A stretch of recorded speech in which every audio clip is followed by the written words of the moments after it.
ইএফটির মতো ভালো একটি উদ্যোগকে বাস্তবায়ন করতে গিয়ে এমপিওভুক্ত শিক্ষক কর্মচারীদের বেতন প্রদানে সরকার বেশ কিছু সমস্যার মুখোমুখি হয়েছে।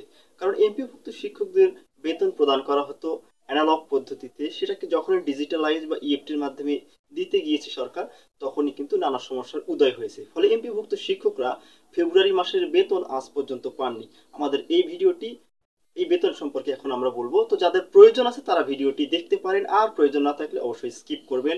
আর বিডি স্টাডি চ্যানেলকে সাবস্ক্রাইব করবেন, একটা লাইক কিন্তু দিতেই পারেন। তো ফেব্রুয়ারি মাসের এমপিওভুক্ত শিক্ষকদের যে বেতন, সেটা আসলে ঠিক কোন সময় হবে এটা নিয়ে কিন্তু নানান জল্পনা কল্পনা। তো সব ধরনের জল্পনা কল্পনার অবসান শেষ।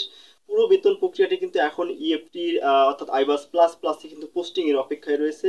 বাকি সব কাজ কিন্তু সরকার ইতিমধ্যে শেষ করেছে।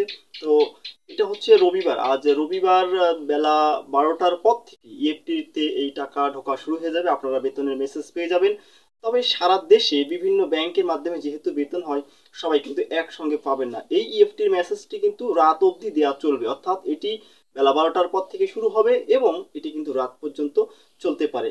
অর্থাৎ এসএমএস পাওয়ার পরেই আপনারা কিন্তু বেতনটা তুলতে পারবেন। তো সবাই ভালো থাকবেন আর আমার চ্যানেলটিকে সাবস্ক্রাইব করে রাখবেন। অনেক ধন্যবাদ।